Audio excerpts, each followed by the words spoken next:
감이 비타민 C도 많고 몸에 좋다던데 먹으면 변비 걸린다는데 괜찮은 건가요? 저 당뇨 있는데 감 먹어도 되나요?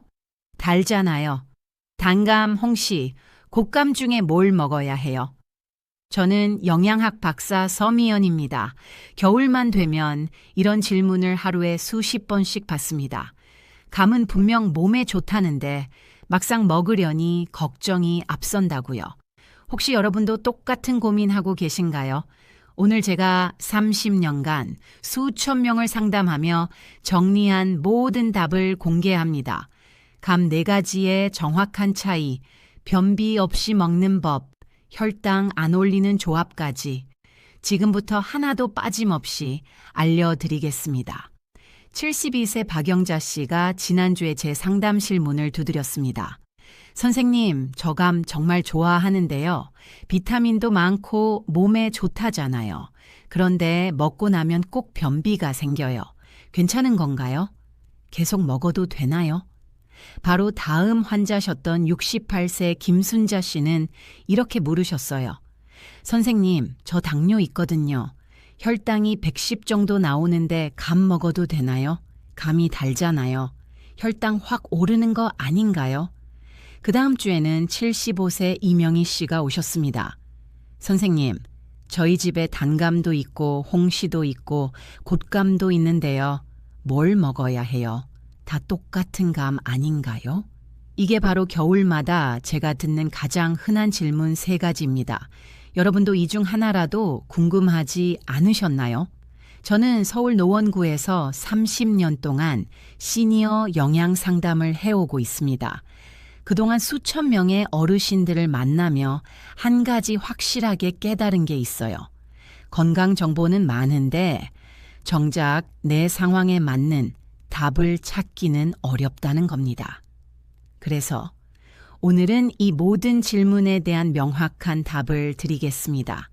감 4가지 종류의 정확한 차이, 변비 없이 안전하게 먹는 방법, 당뇨가 있어도 괜찮은 먹는 법, 그리고 여기서 더 나아가 겨울철 식단 전체를 어떻게 관리해야 하는지까지 하나도 빠짐없이 말씀드릴게요. 먼저 가장 많이 받는 질문부터 시작하겠습니다. 감이 비타민C도 많고 좋다던데 변비 걸린다는데 괜찮은가요? 맞습니다. 감에는 비타민C가 정말 풍부합니다. 특히 단감 한 개에는 하루 필요량의 70%가 들어있어요. 피부 건강, 면역력, 항산화에 모두 좋죠. 그런데 왜 변비가 생길까요? 바로 탄닌 성분 때문입니다. 탄닌은 떫은 맛을 내는 성분인데 이게 장에서 수분을 흡수하면서 변을 딱딱하게 만듭니다. 특히 단감에 탄닌이 많아요. 박영자 씨가 바로 이 문제를 겪으셨던 거예요. 단감 2개 먹었더니 사흘 동안 화장실을 못 갔어요. 그래서 제가 알려드린 방법이 있습니다. 단감을 먹을 때는 물을 충분히 마시는 겁니다. 한 개 먹을 때마다 물 1컵 이상. 이렇게 하면 탄닌으로 인한 변비를 상당 부분 예방할 수 있어요. 박영자 씨가 이 방법을 실천하신 후 선생님, 물만 충분히 마셨을 뿐인데 변비가 안 생기네요 라고 하시더라고요. 그럼 2번째 질문입니다. 당뇨 있는데 감 먹어도 되나요? 김순자 씨처럼 걱정하시는 분들 정말 많습니다. 감이 달잖아요. 당연히 혈당이 오를 것 같죠.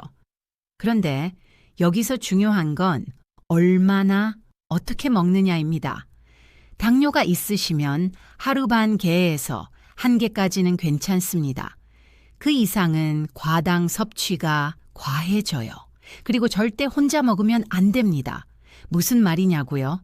이따가 자세히 설명드릴게요. 3번째 질문. 당암, 홍시, 곶감 중에 뭘 먹어야 하나요? 이명희 씨가 물으신 이 질문이 사실 가장 중요합니다. 왜냐하면 이 3가지는 완전히 다른 식품이거든요. 같은 감나무에서 나왔지만 효과가 전혀 달라요. 단감부터 정확히 알려드릴게요. 단감은 껍질이 단단하고 아삭한 식감이 특징입니다. 비타민C가 가장 풍부해요. 그런데 아까 말씀드린 탄닌도 많습니다. 그래서 변비가 생길 수 있어요. 물을 충분히 마시면서 드셔야 하고 당뇨가 있으시면 하루 반 개에서 한 개까지만 드세요. 홍시와 연시는 어떨까요? 이 두 가지는 물렁물렁하게 익은 감입니다. 홍시는 자연적으로 익은 것이고 연시는 인위적으로 떫은 맛을 제거한 거예요. 이 둘은 단감과 정반대예요. 식이섬유가 훨씬 많아서 오히려 배변 활동에 도움이 됩니다. 이명희 씨가 만성변비로 고생하셨는데 제가 홍시를 권해드렸어요. 선생님, 신기해요. 화장실이 편해졌어요. 그동안 약 먹어도 안 됐는데 정말 기뻐하시더라고요. 홍시는 운동 후에 빠른 에너지 보충에도 좋습니다. 부드러워서 소화도 잘 되고요. 홍시에 두유를 넣고 스무디로 만들어 드시면 포만감도 높고 영양도 풍부해요. 그 다음은 곶감입니다. 곶감은 감을 말린 거잖아요. 그래서 영양이 완전히 농축되어 있습니다. 칼로리도 제일 높고 당분도 제일 높고 칼륨도 제일 높아요. 여기서 질문 하나 드릴게요. 혹시 곶감 겉에 하얀 가루 보이시죠? 그게 곰팡이라고 생각하셨나요? 아닙니다. 그건 감의 당분이 결정화된 거예요. 오히려 그 가루가 많을수록 좋은 곶감이라는 증거입니다. 그런데 곶감은 조심해야 합니다. 특히 당뇨나 신장 질환이 있으신 분들은요. 당분이 농축되어 있어서 혈당이 빠르게 오를 수 있거든요. 하루 한 개 정도만 드시고 그것도 다른 음식과 함께 드세요. 곶감 보관법도 알려드릴게요. 밀폐 용기에 넣어서 냉장 보관하면 1주에서 2주 정도 괜찮아요. 냉동 보관하면 3개월에서 6개월까지도 가능합니다. 만약 곶감에서 시큼한 냄새나 강한 알코올 향이 난다면 그건 상한 겁니다. 바로 버리세요. 자, 여기까지 3가지 질문에 대한 기본 답변을 드렸습니다. 그런데 진짜 중요한 건 지금부터예요. 감의 2가지 단점을 정확히 알고 그걸 해결하는 방법을 알아야 합니다. 첫 번째 단점, 변비. 특히 단감의 탄닌 성분 때문이죠. 두 번째 단점, 혈당 급상승.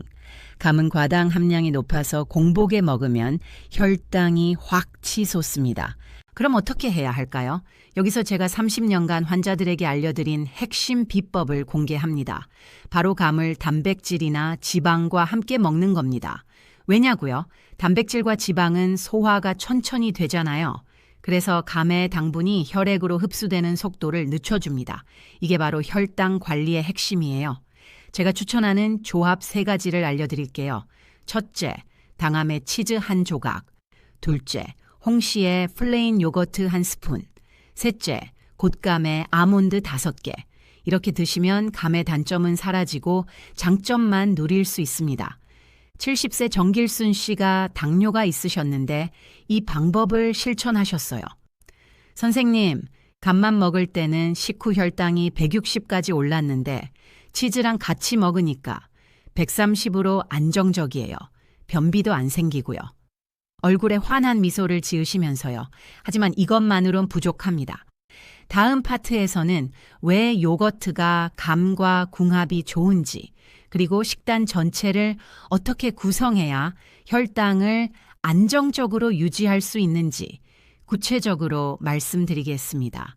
특히 즉석밥을 먹어야 하는 상황에서도 혈당을 관리하는 방법까지 알려드릴게요.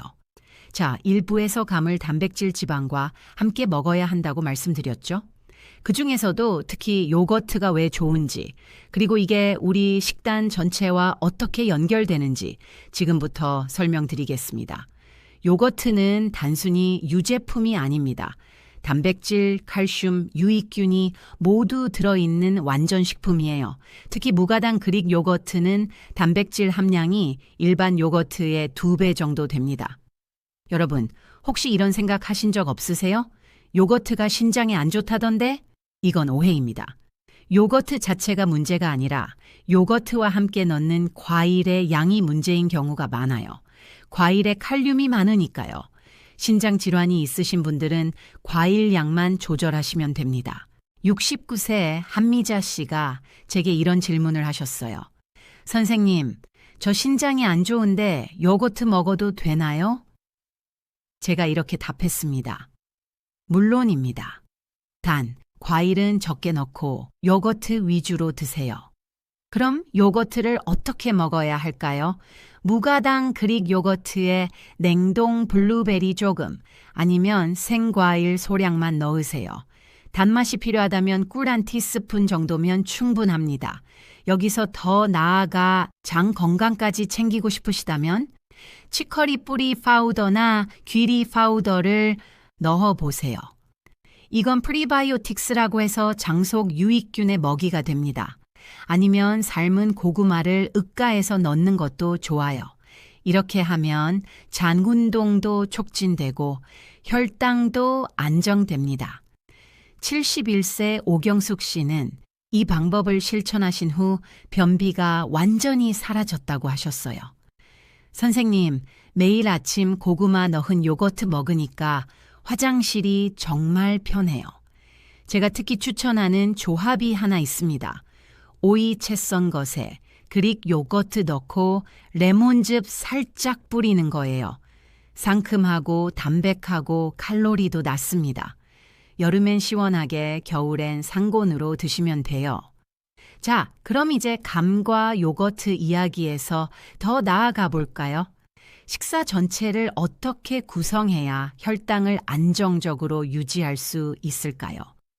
특히 바쁜 현대인들이 자주 먹는 즉석밥, 이것도 혈당 관리에 활용할 수 있을까요?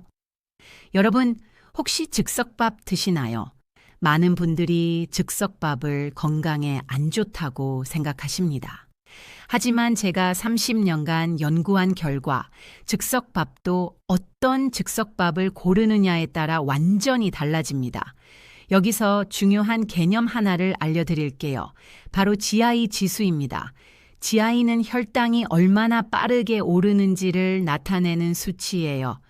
숫자가 낮을수록 혈당이 천천히 오릅니다. 흰쌀밥의 GI 지수는 73입니다. 꽤 높죠. 그런데 보리밥은 25에서 30 정도예요. 엄청난 차이입니다. 잡곡밥은 50에서 60 정도고요. 그럼 즉석밥은 어떨까요? 여기서 놀라운 사실을 알려드릴게요. 나물이나 더덕, 보리가 들어간 즉석밥은 GI 지수가 훨씬 낮습니다. 왜냐고요? 식이섬유가 많기 때문이죠. 제가 시중에서 구할 수 있는 즉석밥 3가지를 분석해 봤습니다. 첫째, 강원 들나물밥, 둘째, 시래기 보리밥, 셋째, 더덕 비빔밥. 이 3가지는 당뇨 환자분들도 안전하게 드실 수 있는 제품들이에요. 강원 들나물밥부터 볼까요? 곤드레, 어수리, 참치, 표고버섯이 들어있습니다. 이 나물들은 전처리 과정에서 칼륨이 상당 부분 제거돼요. 그래서 신장에 부담이 적습니다. 나트륨도 240mg 정도로 높지 않고요. 여기서 팁 하나 드릴게요. 즉석밥을 전자레인지에 들 때 비닐을 뜯지 마세요. 그대로 3분 돌리면 찜기에 찐 것처럼 부드러워집니다. 시래기 보리밥은 당뇨 환자분들께 특히 추천합니다. 보리의 식감이 살아있고 식이섬유가 풍부해요. 된장 양념이 들어있어서 맛도 좋고요. 나트륨은 640mg 정도입니다. 더덕 비빔밥은 대사증후군이 있으신 분들께 좋습니다. 더덕 함량이 14%나 되고 무침 속에는 64%나 들어있어요. 나트륨은 580mg 정도고요. 매콤하지만 자극적이지 않습니다. 73세 박종렬 씨가 이 즉석밥들을 드신 후 이렇게 말씀하셨어요. 선생님, 혼자 사는데 밥하기 귀찮았거든요. 근데 이런 즉석밥 먹으니까 영양도 챙기고 편하고 좋네요. 하지만 여기서 끝이 아닙니다. 즉석밥을 먹을 때 꼭 보완해야 할 게 있어요. 바로 단백질입니다. 즉석밥만 먹으면 탄수화물 위주가 되잖아요. 그래서 단백질을 꼭 추가해야 합니다. 제가 추천하는 단백질 보완 3가지를 알려드릴게요. 첫째, 삶은 달걀 하나. 둘째, 구운 두부 한 모. 셋째, 고등어 통조림인데 기름은 살짝 제거하고 드세요. 이렇게 하면 즉석밥도 완벽한 한 끼 식사가 됩니다. 여기서 여러분께 질문 하나 드릴게요. 혹시 식사 순서가 혈당에 영향을 준다는 거 알고 계셨나요?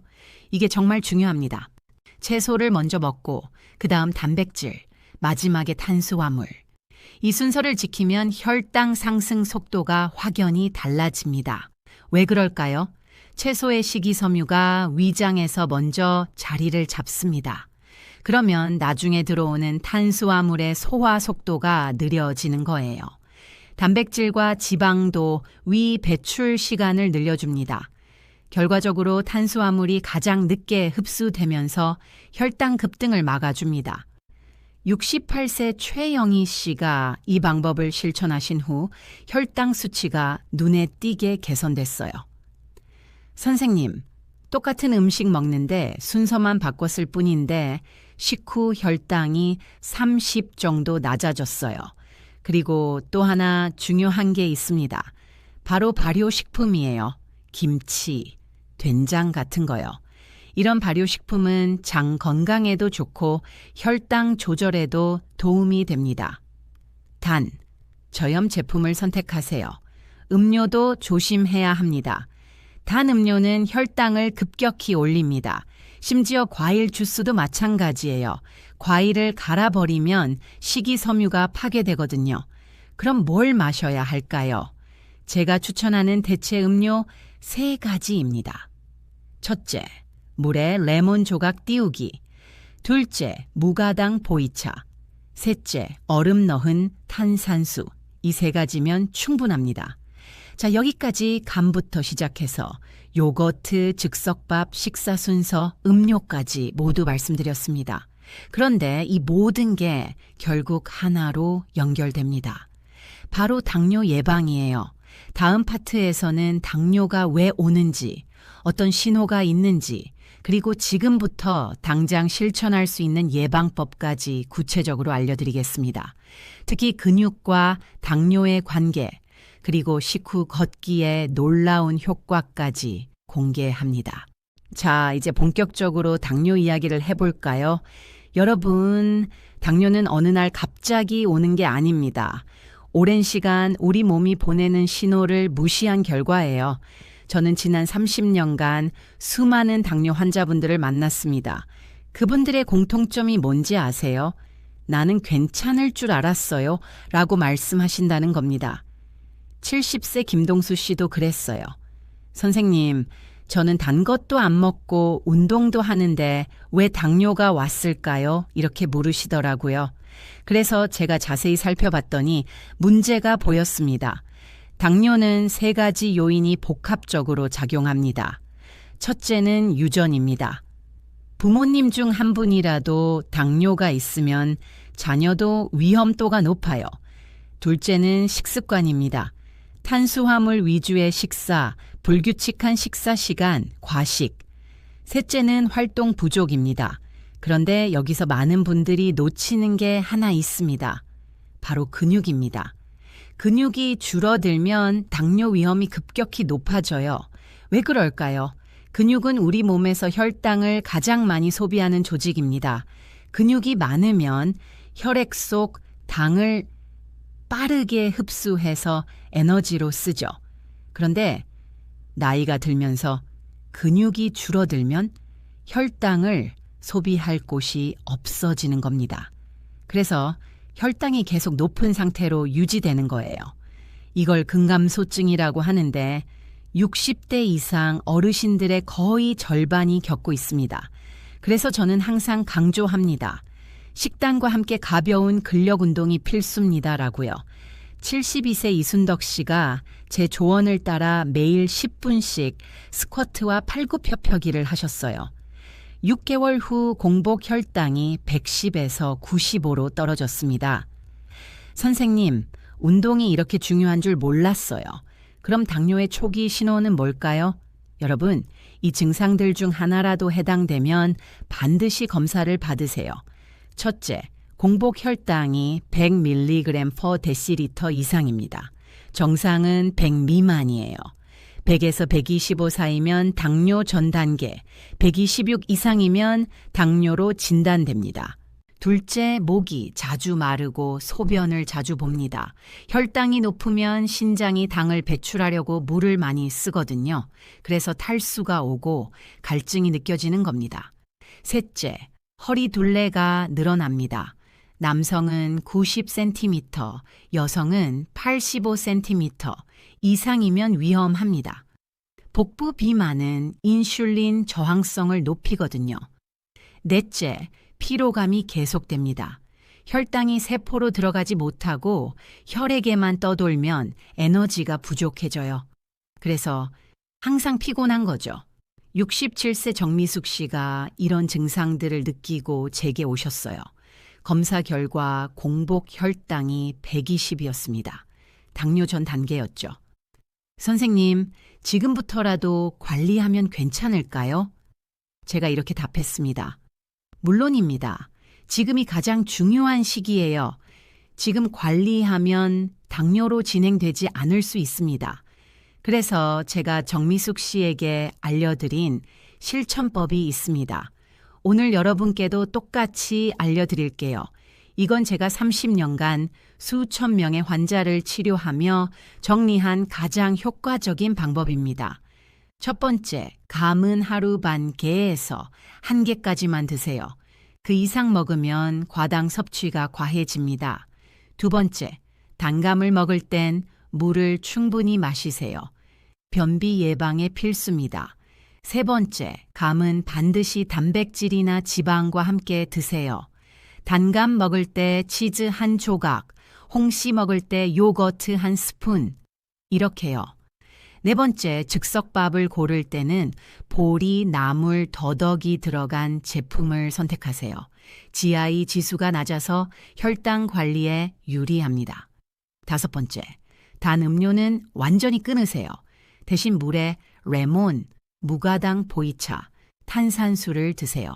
여섯 번째, 발효식품은 저염 제품으로 선택하세요. 김치. 된장은 좋지만 염분이 많으면 혈압에 안 좋으니까요. 일곱 번째, 그리고 가장 중요한 것, 식사 후 10분에서 20분 걷기입니다. 이게 정말 중요해요. 식사 후 걷기의 과학적 근거를 알려드릴게요. 우리가 밥을 먹으면 혈당이 오르기 시작합니다. 보통 식후 30분에서 60분 사이에 가장 높아지죠. 그런데 이때 가볍게 걸으면 근육이 혈당을 빠르게 소비합니다. 연구 결과에 따르면 식후 10분만 걸어도 혈당 상승을 20% 이상 낮출 수 있습니다. 20%면 엄청난 수치예요. 약으로도 쉽게 얻기 힘든 효과입니다. 69세 안병철 씨가 이 방법을 실천하셨어요. 매일 아침, 점심, 저녁 식사 후 10분씩 아파트 단지를 걸으셨죠. 3개월 후 당화혈 색소가 6점에서 5.7로 떨어졌습니다. 선생님, 걷기만 했는데 이렇게 좋아질 줄 몰랐어요. 여러분, 걷기는 돈도 안 들고 특별한 장비도 필요 없습니다. 그냥 편한 신발 신고 밖에 나가면 돼요. 날씨가 안 좋으면 집 안에서라도 제자리 걸음하세요. 그리고 하나 더. 체중보다 중요한 게 허리 둘레입니다. 체중계 숫자에 집착하지 마세요. 대신 줄자로 허리 둘레를 재보세요. 허리 둘레가 줄어드는 순간 당뇨 위험도 함께 줄어듭니다. 74세 송명자 씨는 체중은 거의 그대로인데 허리 둘레가 8cm 줄었어요. 선생님, 신기해요. 몸무게는 그대로인데 배가 쏙 들어갔어요. 그리고 혈당 수치도 함께 개선됐습니다. 왜 허리 둘레가 중요할까요? 복부에 쌓인 내장 지방이 인슐린 저항성을 높이기 때문입니다. 내장 지방이 줄면 인슐린이 제대로 작동하기 시작해요. 그래서 혈당이 안정되는 거죠. 자, 여기까지 당뇨의 원인, 초기 신호, 예방법, 그리고 식후 걷기의 중요성까지 모두 말씀드렸습니다. 이제 마지막 파트에서는 오늘 배운 모든 내용을 정리하고 여러분이 내일부터 당장 실천할 수 있는 구체적인 가이드를 드리겠습니다. 미사부 결지에 핵심 정리와 내일부터 실천할 7가지 산키키국 그렉스 삼포 전야. 자, 이제 마지막 파트입니다. 오늘 우리가 배운 모든 내용을 한번 정리해 볼까요? 저는 30년간 수천 명의 시니어 분들을 상담하며 하나의 진리를 깨달았습니다. 건강은 절대 거창할 필요가 없다는 것. 매일 조금씩 꾸준히 실천 가능한 것만 하면 된다는 거예요. 감 하나 제대로 먹는 것부터 시작해서 요거트 고르는 법, 즉석밥 선택하는 법, 식사 순서, 식후, 걷기. 이 모든 게 당뇨 예방으로 이어집니다. 하나하나는 작지만 모이면 엄청난 힘이 되죠. 71세 박정혜 씨가 6개월 전 제게 오셨을 때를 기억합니다. 공복 혈당이 115, 허리둘레는 92cm였어요. 선생님, 저 이제 당뇨 오는 건가요? 불안한 표정으로 물으시더라고요. 제가 오늘 말씀드린 내용을 하나하나 알려드렸습니다. 감 먹는 법, 요거트 선택법, 즉석밥 고르는 법, 식사 순서, 그리고 식후 걷기까지. 박정혜 씨는 하나도 빠짐없이 실천하셨어요. 6개월 후 결과가 나왔습니다. 공복 혈당 98, 허리둘레 83cm. 완전히 정상 범위로 돌아왔어요. 선생님, 제가 해냈어요. 환하게 웃으시는 모습이 지금도 눈에 선합니다. 여러분도 할 수 있습니다. 지금부터 제가 정리해드리는 7가지만 실천하세요. 단, 하루 이틀 하고 그만두면 소용없습니다. 최소 3개월은 꾸준히 해야 몸이 변하기 시작해요. 첫 번째, 감은 하루 반 개에서 1개까지만. 그 이상은 과당 과잉입니다. 특히 곶감은 1개면 충분해요. 당뇨가 있으신 분들은 반 개로 줄이세요. 두 번째, 단감을 먹을 때는 물을 충분히 마시세요. 1개 먹을 때마다 물 1컵 이상. 탄닌 성분이 장에서 수분을 흡수하니까 물로 보충해줘야 변비가 안 생깁니다. 세 번째, 감은 절대 혼자 먹지 마세요. 반드시 단백질이나 지방과 함께. 당함에는 치즈, 홍시에는 요거트, 곶감에는 아몬드. 이 조합들을 기억하세요. 이렇게 먹으면 혈당 상승이 훨씬 완만해집니다. 네 번째, 요거트를 고를 땐 무가당 그릭 요거트를 선택하세요. 단백질도 많고 혈당 부담도 적습니다. 과일은 소량만 넣고 단맛이 필요하면 꿀 1티스푼이면 충분해요. 신장이 안 좋으신 분들은 과일 양만 조절하시면 됩니다. 다섯 번째, 즉석밥을 먹어야 한다면 보리, 나물, 더덕이 들어간 제품을 고르세요. 흰쌀밥보다 GI 지수가 훨씬 낮아서 혈당 관리에 유리합니다. 그리고 꼭 단백질을 추가하세요. 삶은 달걀, 구운 두부, 고등어 통조림 중 하나면 됩니다.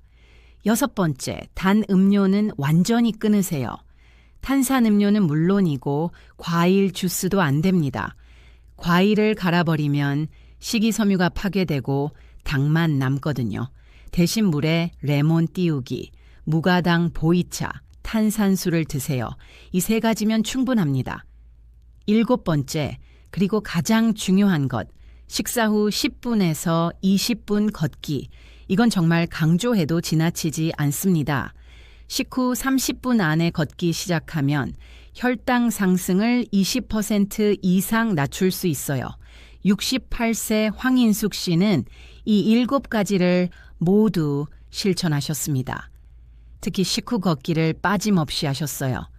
선생님, 처음엔 귀찮았는데 지금은 안 걸으면 뭔가 이상해요.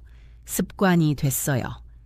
3개월 후 황인숙 씨의 혈당은 안정됐고 허리둘레는 7cm 줄었습니다.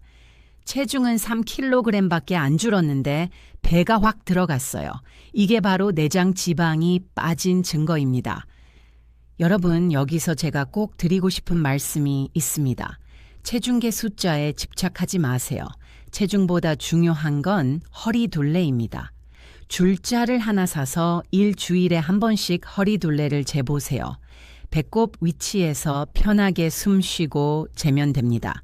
남성은 90cm, 여성은 85cm 미만으로 유지하세요. 이게 당뇨 예방의 첫 번째 목표입니다. 허리둘레가 줄어드는 순간 인슐린 저항성도 함께 개선됩니다. 그리고 근력 운동도 빼놓을 수 없습니다. 하루 10분이면 충분해요. 의자에 앉았다 일어서기, 벽 짚고 팔굽혀펴기, 페트병 들고 팔 운동.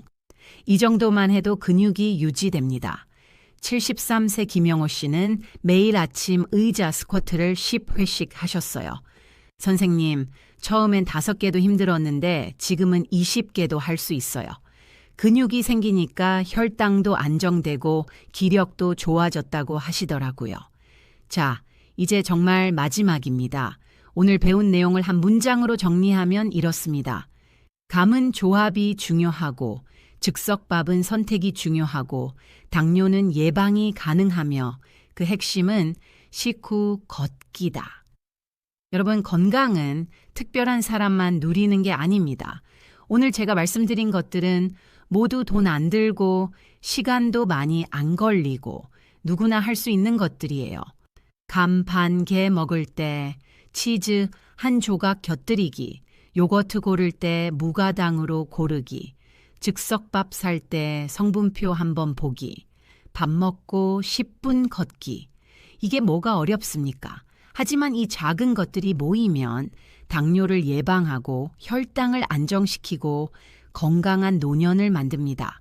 제가 30년간 수천 명을 만나며 확인한 사실입니다. 75세 이정순 씨가 최근에 제게 이런 말씀을 하셨어요. 선생님, 저 작년 이맘때만 해도 당뇨 올까봐 걱정했는데 지금은 혈당이 완전히 정상이에요. 그냥 선생님 말씀대로 했을 뿐인데 여러분도 할 수 있습니다. 내일 아침부터 시작하세요. 밥 먹을 때 치즈 한 조각 곁들이고 밥 먹고 10분 걷는 것부터요.